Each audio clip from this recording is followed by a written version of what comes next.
Hi there, this is Prague Talk, a podcast from Radio Prague International. My name is Ian Willoughby. My guest this time is film director Tereza Nvotová. Tereza, a long-time Prague resident who originally comes from Slovakia, is currently enjoying one of the most successful moments in her career. Indeed, her latest movie, Father, competed at the recent Venice Film Festival and has greatly surpassed box office expectations. Our conversation takes in the genesis of the hard-hitting and rather brilliant Father, her interactions with one-time strongman politician Vladimír Mečiar, and the current political situations in Slovakia and America. And that's in this edition of Prague Talk with Tereza Nvotová.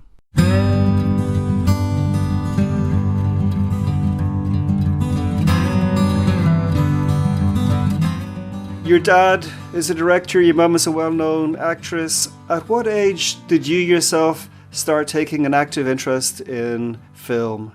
In terms of, if I was thinking about some career in film, that was later. Of course, I was watching films from early childhood, and my mom, when she was a child, she was sort of deprived of TV because her parents forbid her to watch it. So at our home, TV was always on, and she was constantly watching movies even while doing other things, which she still do.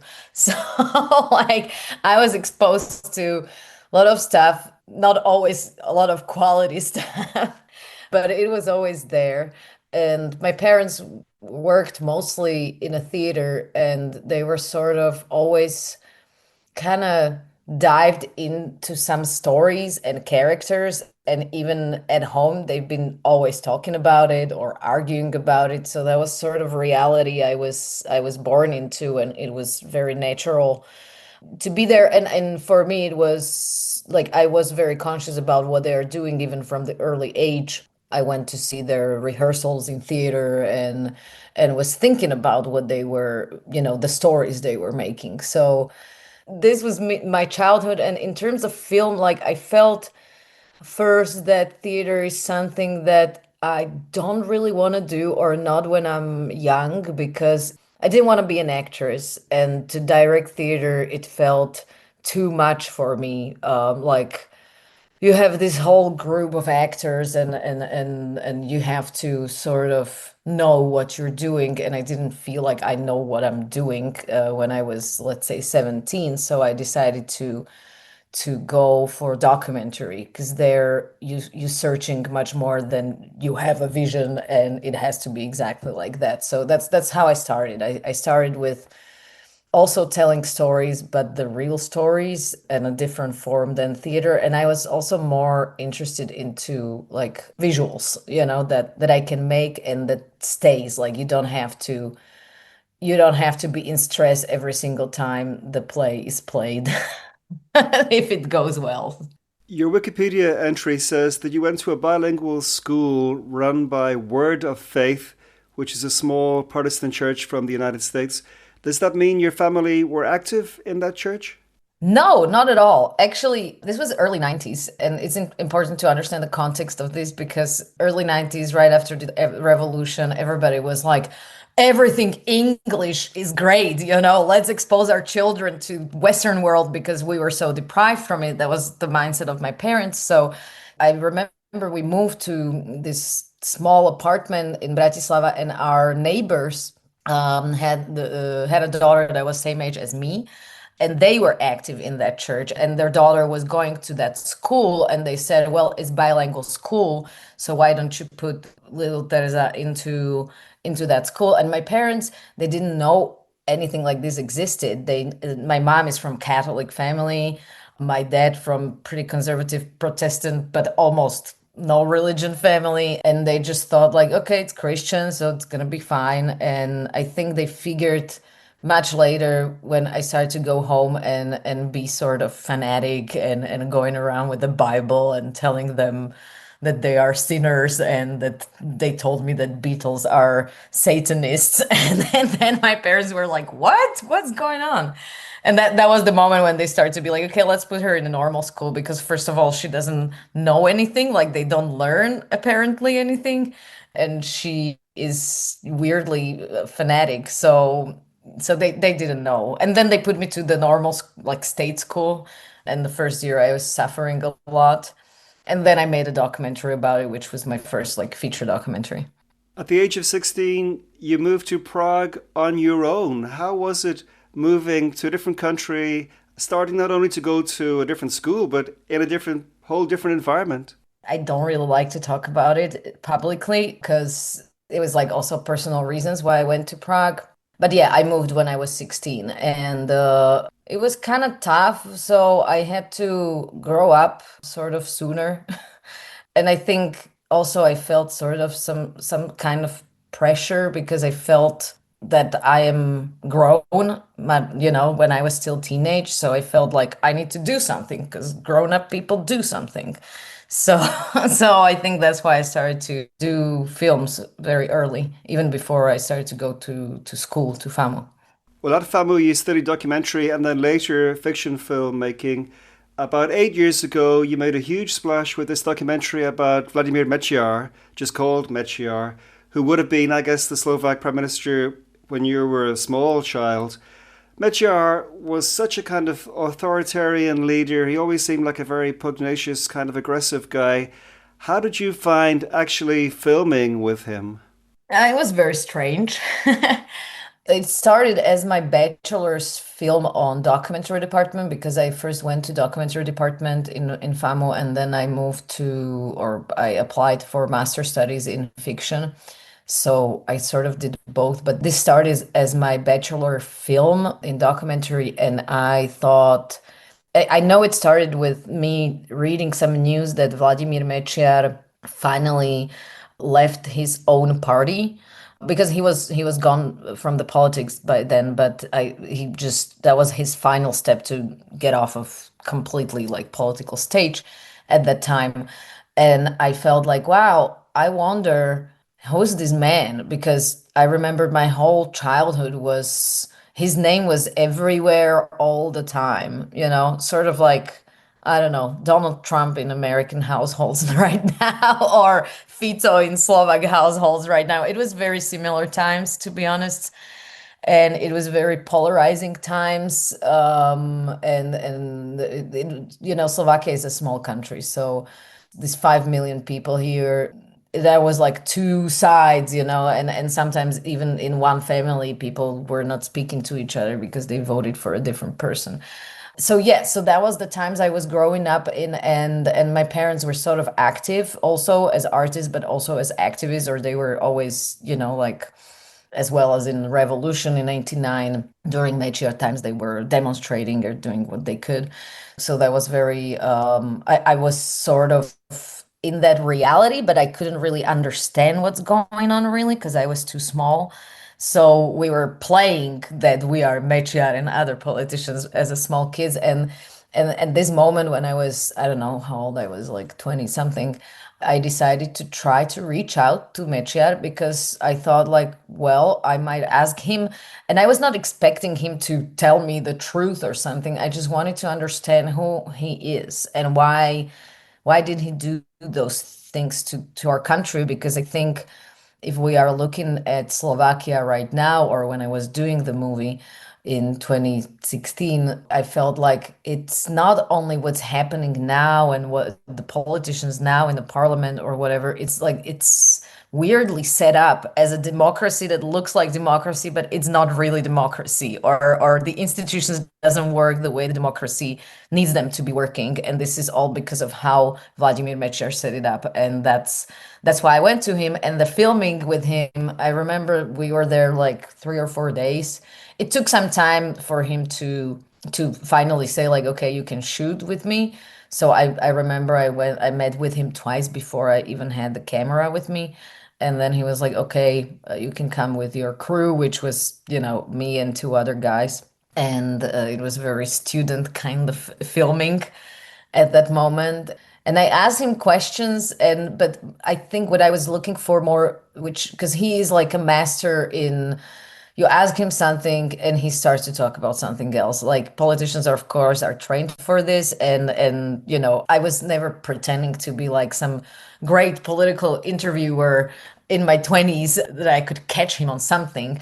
I was more interested in how he's even like seeing this whole thing, like, and himself and his role in Slovak history and everything. And I remember there's a one sentence he's saying also in the movie. There's going to be one sentence in history books about me. And I asked him like, and what the sentence gonna be? Is it going to be positive or negative or what is the sentence? And he said, it doesn't matter. I don't care if it's positive or negative. What I care about is that it's going to be there. And this is what sort of unlocked for me of who he is, that and I think it says a lot. But of course, like that whole story of that movie was long because first I made it for, the school, and then I started to talk to HBO and they were interested in bigger project, and then I started to make it into like a bigger feature documentary, which even has an English title that no one knows for some reason. It's called The Lust for Power, but I like Mečiar better because it's more, what it is. You've also, of course, had success with your fiction films, including Filthy and Night Siren, which won an award at the Locarno Festival. Now you're back with Father, which took part in one of the competitions at the Venice Film Festival a couple of months ago, or at the end of August, beginning of September. Father is based on the real story of a man who causes the death of his child, leaving the child in his car, and the child dies because it's a very hot day. You have said that you initially refused an offer to make a film on this subject. What changed your mind, Tereza? My mind changed my mind. It sounds weird, but that's what happened.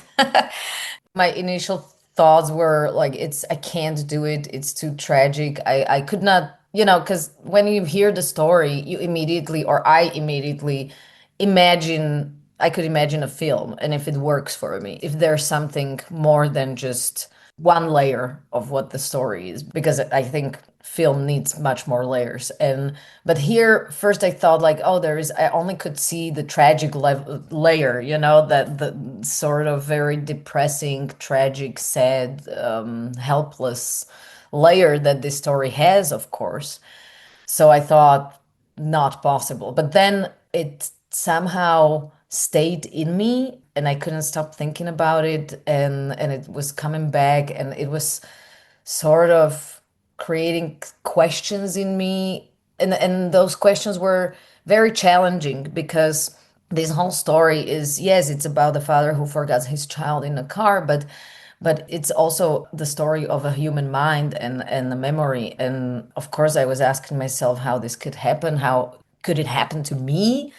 And when I had to honestly answer myself that, yes, I am capable of such a tragic, fatal mistake, I thought like, wow, this is deeper than that. And I like challenging stories, and I started to like dig deeper into what else is there, and I found there is a love story there. There is a story of forgiveness there. There is a story of self-acceptance there. Also, there's a story of society that doesn't know what to do with cases such as this one.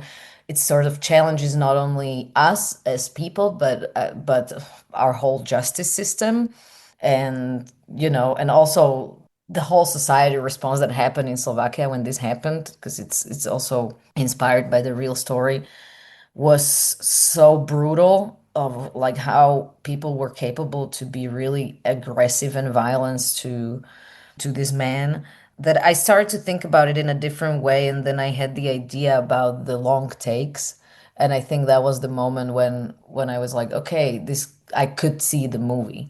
And the long takes really add to the tension of the film, and it's a great device in the film. As far as I know, the man who was found guilty in a court but got a suspended sentence, he died a couple of years after this himself. Could you have made the film? Would you have made the film if he were still around? I don't know. It very much would depend on him. I was originally approached for this film by his best friend, who was there with him when it all happened, and he was his very close person. And he was the one who told me the story from very different angle, and that was also something that unlocked in me the point of view, because once I heard it from this personal perspective, I was like, that's the movie. The movie tells this story that we only see in tabloids, only see in newspapers from the perspective of the inside, and that's something new. That's what people don't know, that's what people don't see, and I had this access to it through Dusan, who then became my co-writer of the script. But I don't know if he was alive, what would happen. Like, I can't answer that. I saw the film just before the Venice Film Festival, and I didn't know anything about the background, nothing. I didn't know it was based on a true story. And I'm thinking after like half an hour, this is a horror film. Is this a horror film? I really wasn't sure because I didn't know anything. But given the incredibly tough subject matter of the film, what's your explanation for the fact that it's been number one at the Slovak box office, that it's been such a great success with viewers? Yeah, actually, I love the audience that doesn't know anything about the film and going to see that, because I think that's it's the most strongest experience when you don't know, because that moment of surprise. And I know I'm talking about something like the worst nightmare that can happen to anyone.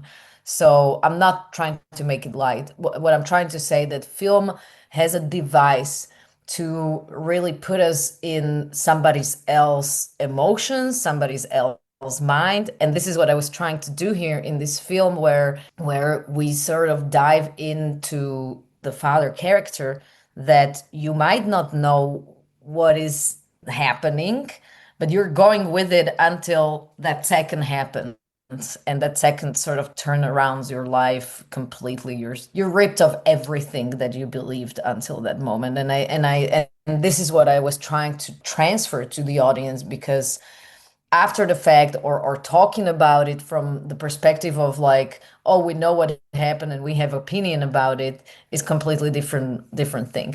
But in terms of Slovakia and the Slovak success, it's honestly really huge surprise for me, because of course in Slovakia people know about this case and people know that this movie is based on this. It's not, I have to make it clear, it's not based on this. It's inspired by this case, but also other cases that were happening in the world. It's not that story exactly. And like when I was talking to distributor or producers, they were all like, it's going to have like five, maybe 10,000 people in cinemas in Slovakia. They were like 10 would be pretty big success.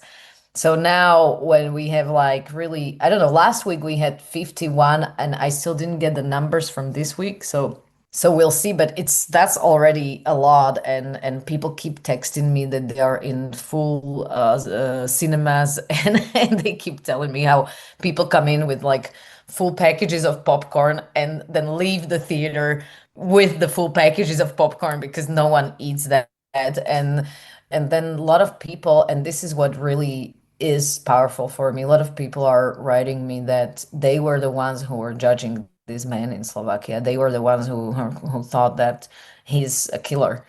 And after this movie, they totally reconsidered that point of view, and it changed for them a lot. And they're writing me and Milan Ondring, who played the main character, these messages. And this is like, if this is possible to change in people with one film, I think that's, for me, it's such a miracle, because of course I was aware that this is a hardcore film. It's very tragic, and people might be scared to see it. People might be, because a lot of people are going to theaters with like, oh, I just want to rest, I want to relax.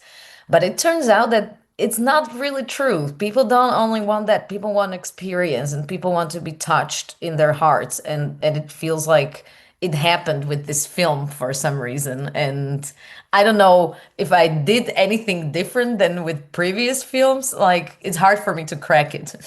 It's also the Slovak submission for the Oscars, and it was reported just a few days ago it's been sold to several territories. You have an American husband, the actor Jacob Pitts. I know you also have an agent or agents of your own in America. How are things looking for you in terms of you making a film in the US, or is that your ambition? I mean, of course, my ambition is to make film anywhere, if I can. Of course, I want to make films that I understand from inside. Of course, culture is a big factor, and that's why I keep coming back to Slovakia to make my films, even though they are always co-productions with other countries and with Czech Republic mostly, and this time Poland. So yeah, culture is a factor, and I wouldn't dare to go to, I don't know, India and make Indian film if I don't have any insight that's really personal and mine. But with America is different now because I split my time between like Prague and New York, and we're together for 10 years. So it's been some time I've been going there, and yes, I do have agents there, and that's great. But just seeing the whole film industry in America and comparing it with the European model is really, really, really different. It took me some time to understand how is it even working in terms of like financing projects and what kinds of projects goes and what not. And Europe has financing structure based on state funds. So when you want to make a movie like me, and I have idea, I write the script or the synopsis different stages, and I can go to state fund, and then when I get supported, then I can go to state fund of some co-production country, and this is how we put the money together.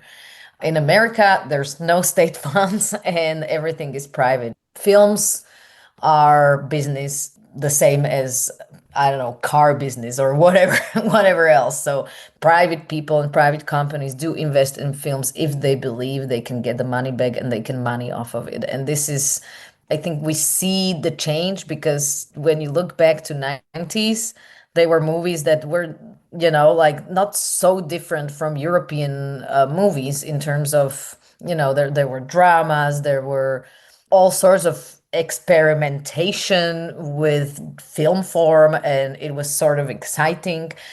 And if you look at movies nowadays that coming out of America, is all, I don't know, almost like if you put Chat GPT question, is like, what movie is gonna bring me money? So it's all sequels and prequels and really like really, really safe bets.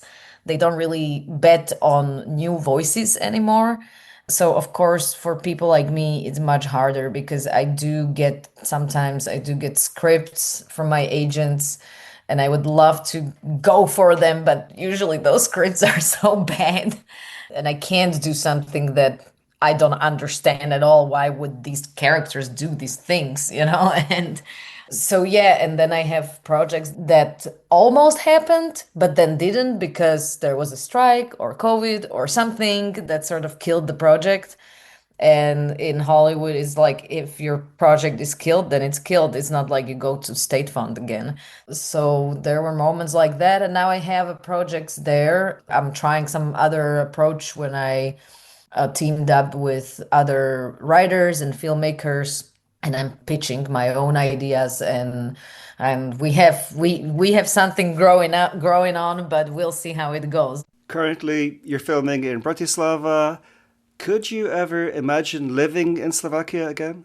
Not right now. I mean, I'm living here right now because I'm shooting here a big project that I can't talk about at the moment, but really like being here and watching the news every day, it is really depressing. Just being in the reality where you see the people who are governing the country are sort of just taking all the basic, safety net from people. So yeah, and I still hope that, when we have elections that people will see that and will do something about it if it will be possible at that moment because we never know.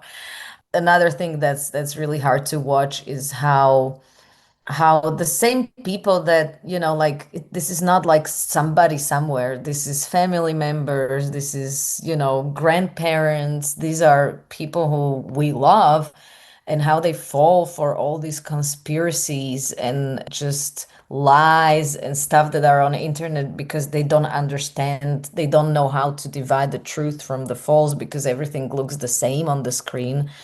And if they don't have, I don't know, anyone in the family who can sort that out for them or help them, then of course they're gonna vote for, the most crazy militant party because they are the loudest online. And I'm really sad for this country because it's not only that, of course, the art, film, anyone who is working in arts is having a really hard time. There are people moving out if they can. And so, yeah, I don't know. I would not move back right now. I'm kind of happy that I'm a taxpayer, not in Slovakia. So all of this change of laws is not really touching me that much, but it's still touching me. And of course my family. So yeah, I don't know even how to end this long sentence that I'm doing. But also, I presume the America of today is not the America that you first visited a few years ago. Yeah, it's quite funny how it feels like Slovakia, such a small country in East Europe and America, have very similar social and political movement.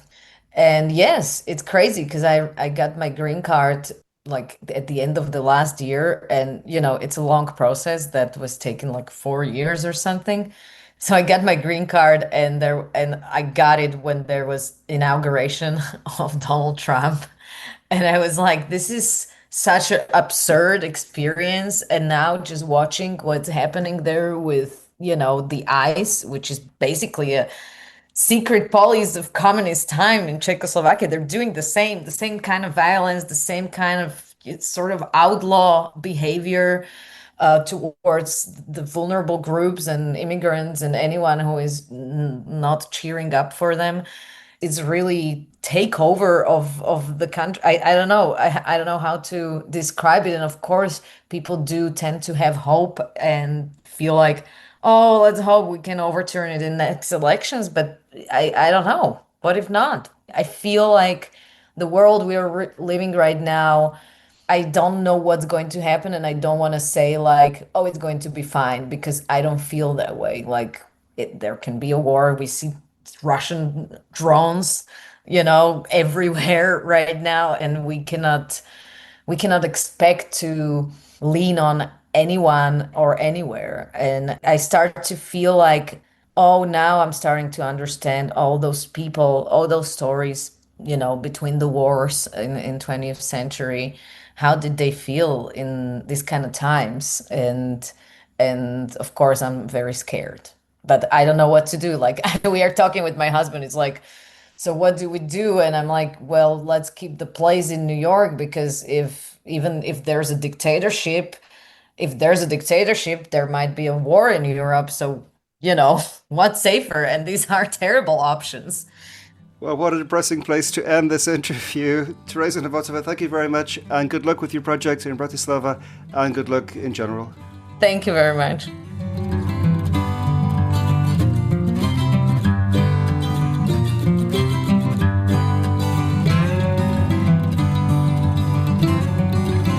Many thanks indeed to Tereza Nvotová for taking time out of her busy shooting schedule in Bratislava to speak to me at the end of September 2025 for this edition of Prague Talk, a podcast from Radio Prague International. If you're new to the pod and enjoyed my talk with Tereza, why not look up some of the earlier conversations in this series and subscribe wherever you get your podcasts. But for now, that's all from me, Ian Willoughby. Thank you so much indeed for listening to Prague Talk, and talk to you again very soon.